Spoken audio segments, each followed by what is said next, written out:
बहुत दिनों से कांग्रेस के तमाम कार्यकर्ताओं के मन में एक प्रश्न चल रहा है जो धीरे धीरे यक्ष प्रश्न में परिवर्तित हो गया था कि ये केसी वेणुगोपाल कब तक झेलने पड़ेंगे। आखिरकार केसी वेणुगोपाल की कुर्सी पे कोई दूसरा व्यक्ति कब बैठेगा और बैठेगा तो कौन बैठेगा। आज एक बड़ी इनसाइड इंफॉर्मेशन मेरे हाथ लगी बड़े ही विश्वस्त सूत्रों से, और जो जानकारी आई उसने और ज्यादा चौंका दिया कि दरअसल केसी वेणुगोपाल भले ही कुर्सी पर बैठे हैं, लेकिन बीते दिनों में जो कुछ भी काम आप होते हुए देख रहे हैं ना कांग्रेस में, वो दरअसल जहां पे अच्छे काम हो रहे हैं वहां पे एक ही आदमी है जिम्मेदार, जो जिम्मेदारी निभा रहा है, और वो व्यक्ति एक पूर्व आईएएस ऑफिसर रहा है जिसने 2019 में अपने पद से इस्तीफा दे दिया था और ये कहते हुए दिया था कि दरअसल इस देश में लोकतांत्रिक व्यवस्थाएं चरमरा रही हैं और मैं ऐसे में काम नहीं कर सकता। फिर 2023 में उसकी वजह से एक प्रदेश में कांग्रेस चुनाव जीतती है और उसका श्रेय भी कांग्रेस उस व्यक्ति को देती है। एक और व्यक्ति के साथ बात इतर है, लिहाजा बड़ी इनसाइड इंफॉर्मेशन है कांग्रेस के भीतर की। वीडियो में अंत तक जरूर बने रहिएगा। नमस्कार, मैं स्वप्निल और आप मुद्दा देख रहे हैं। दोस्तों आगे बढ़ें उससे पहले एक छोटी सी अपील है। मुद्दा इन दिनों एक गंभीर आर्थिक संकट से जूझ रहा है। एक तरफ हमारे मेन बैंक अकाउंट फ्रीज चल रहे हैं, दूसरी तरफ हमारे 2.5 साल पुराने चैनल को हमसे छीना जा चुका है। लिहाजा आज की तारीख में घटते हुए रेवेन्यू की वजह से मुद्दा को डे टू डे ऑपरेशंस में काफी मुश्किलों का सामना करना पड़ रहा है। ऐसे में आपसे गुजारिश है, यदि आप चाहें, यदि आप सक्षम हो तो छोटी छोटी मदद मुद्दा की जरूर कीजिएगा। इसके लिए आप स्क्रीन पर दिख रहे क्यूआर कोड या फिर के नीचे दिख रहे यूपीआई नंबर का इस्तेमाल कर सकते हैं। अब आगे बढ़ते हैं। आपकी स्क्रीन पर एक तस्वीर है, पहचानते हैं कौन है? जहां तक मुझे लगता है नहीं पहचानते होंगे। पहचाने भी तो पहचाने कैसे? ये वो व्यक्ति नहीं है जो राहुल गांधी के साथ उनके फोटो फ्रेम में हमेशा नजर आए। ये वो व्यक्ति नहीं है जिसको छपास का कीड़ा हो, यानी कि अक्सर अखबारों में छपे, अक्सर टीवी चैनलों पे दिखाई दे, लेकिन ये आज की तारीख में एक मौजूदा सांसद हैं, लोकसभा में एक संसदीय सीट का प्रतिनिधित्व करते हैं। इसके साथ ही साथ ये पूर्व आईएएस ऑफिसर रहे हैं, कांग्रेस के एक बड़े स्तंभ हैं। 2024 में इन्होंने लोकसभा का चुनाव जीता है और 2023 में कर्नाटका की जीत का श्रेय कांग्रेस ने इन्हें भी दिया था डीके शिव कुमार के साथ। नाम शशिकांत सेंथिल। अब मैं आपको जरा संक्षेप में बता देता हूं शशिकांत सेंथिल है कौन। तो दरअसल ये आज की तारीख में तो मैंने आपको बता दिया, ये सांसद हैं। तिरुवल्लूर लोकसभा पड़ती है तमिलनाडु में, वहां के सांसद हैं ये। और इसके साथ ही साथ 2009 से 2019 तक, यानी कि 10 सालों तक इन्होंने बतौर आईएएस ऑफिसर कर्नाटका काडर में काम किया है। दरअसल शशिकांत सेंथिल ने 2019 में इस्तीफा दे दिया था प्रशासनिक सेवाओं से, आईएएस ऑफिसर के पद से। और क्यों दिया था? तो उन्होंने कहा था लोकतंत्र की स्थिति में, आज की तारीख में जो लोकतंत्र की स्थिति है उससे मैं बेहद निराश हूं। यह स्थिति लोकतांत्रिक व्यवस्था में जैसी होनी चाहिए वैसी नहीं है।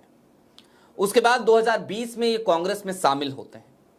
2021 के तमिलनाडु विधानसभा चुनाव में पार्टी के लिए इन्होंने प्रचार किया था।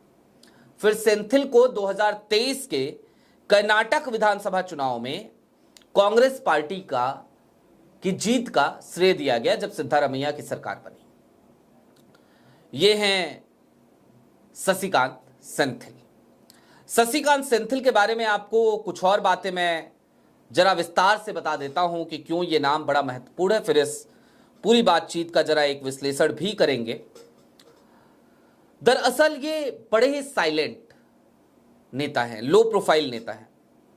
निष्पक्षता के साथ हर कार्यकर्ता की बात सुनते हैं, मन में कोई बैर भाव नहीं रखते और बड़ी शिद्दत के साथ इन्होंने अपने काम को बखूबी अंजाम दिया है। क्या काम है इनका?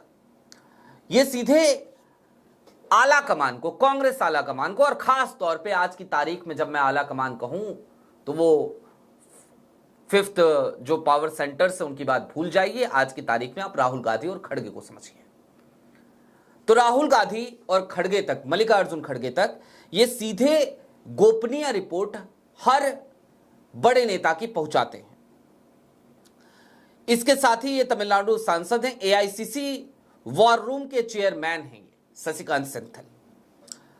संगठन और स्टेट से जुड़ी कोई नियुक्ति हो या फिर कि संगठन सृजन अभियान के तहत जिला अध्यक्षों का चयन, हालांकि हरियाणा में इनकी नहीं चली थी, सेंथिल की टीम पूरे धरातल के वास्तविक डेटा को सामने रख देती है। इनकी जिम्मेदारी सिर्फ इतनी है कि भाई डेटा आ गया, डेटा को रख दिया जाए। पर्यवेक्षक में के बीच में इतना खौफ जब ये वॉर रूम के चेयरमैन तब रहता है कि अगर उन्होंने जो रिपोर्ट दी और सेंथिल ने जो रिपोर्ट दी, अगर दोनों रिपोर्ट्स में असमानता हुई तो कहीं आला कमान नाराज ना हो जाए। अब राहुल गांधी सेंथिल पर, यानी शशिकांत सेंथिल पर बहुत ज्यादा भरोसा भी करते हैं और उसके पीछे सेंथिल ने बहुत सारे कारण दिए हैं राहुल गांधी को। दोस्तों, अब जरा यह समझिए कि आज की तारीख में शशिकांत सेंथिल की जरूरत क्यों है कांग्रेस को। क्यों केसी वेणुगोपाल की कुर्सी पर आज किसी और व्यक्ति को होना चाहिए। दरअसल पहली चॉइस कांग्रेस के कार्यकर्ताओं की अगर कोई था तो वो सचिन पायलट हुआ करते थे, लेकिन सचिन पायलट राजस्थान में अपनी जिम्मेदारियां निभाना चाहते हैं।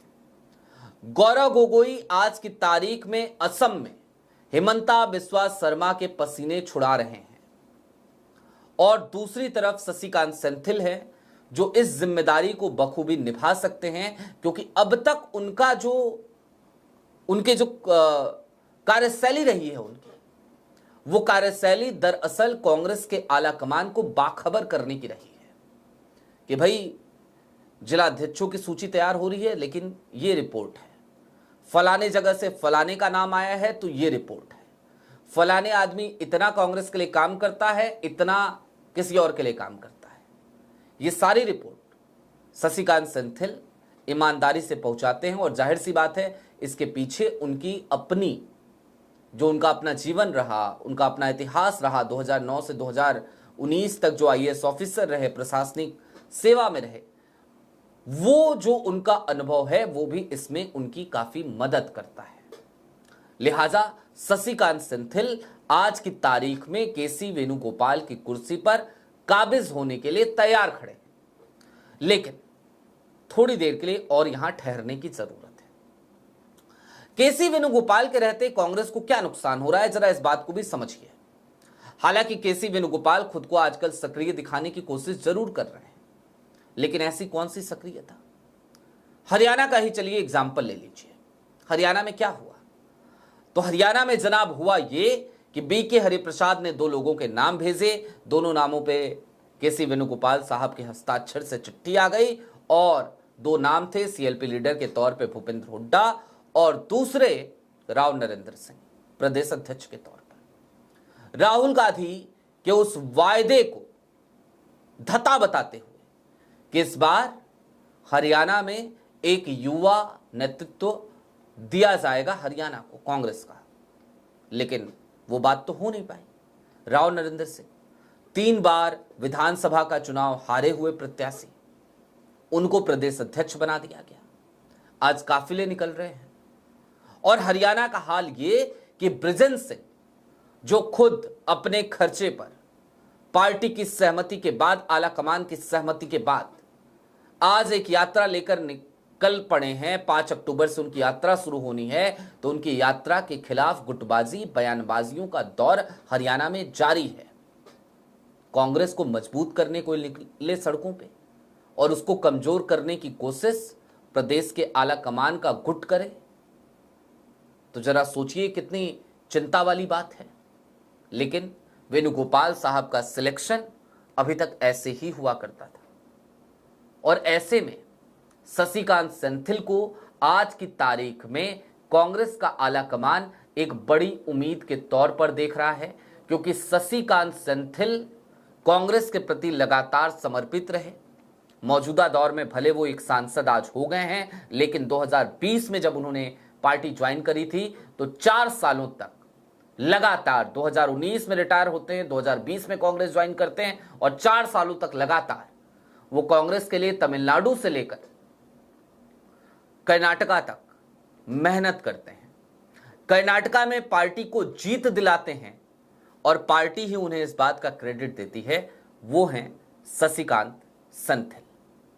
बहरहाल अब जाहिर सी बात है कि इस तरीके की खबरें जब आने लगी हैं तो स्लीपर सेल वो सदमे में है, उसकी हालत खराब है, क्योंकि अब तक जो चीजें चापलूसी से, गणेश परिक्रमा से हो जाया करती थी, अब उनकी उम्मीदें खत्म होने लगी हैं। जाहिर सी बात है कि अब वो जो लोग थे जो कांग्रेस के साथ लगातार गद्दारी किया करते थे, उनकी मनसा पर पानी फेरने के लिए किसी ऐसे व्यक्ति का नाम सामने आ गया है जो व्यक्ति खुलकर ना सिर्फ कांग्रेस के प्रति समर्पित है बल्कि कांग्रेस के लिए काम करता नजर आता है। अब आपकी क्या राय है, हमें जरूर बताइएगा। चलते चलते बस इतना ही कि आज की तारीख में मुद्दा एक गंभीर आर्थिक संकट से जूझ रहा है। डे टू डे ऑपरेशंस में हमें काफी मुश्किलों का सामना करना पड़ रहा है, लेकिन हां, आपकी जो मदद है, आपकी तरफ से मिलने वाली जो मोहब्बत है, वो हमारे साथ है। लिहाजा हम डरे नहीं हैं, झुके नहीं हैं और रुके नहीं हैं। ऐसे में यदि आप चाहें तो छोटी छोटी मदद मुद्दा की जरूर कीजिएगा। इसके लिए आप स्क्रीन पर दिख रहे QR कोड या फिर के नीचे दिख रहे UPI नंबर का इस्तेमाल कर सकते हैं। चैनल पे नए हो तो सब्सक्राइब करते हुए भी जरूर जाइएगा, क्योंकि ये चैनल वो पुराना वाला मुद्दा चैनल नहीं है। 28 साल उस चैनल पर एक एक करके सब्सक्राइबर जोड़ने के बाद हमसे बीते महीने वो चैनल छीन लिया गया। बहुत शुक्रिया।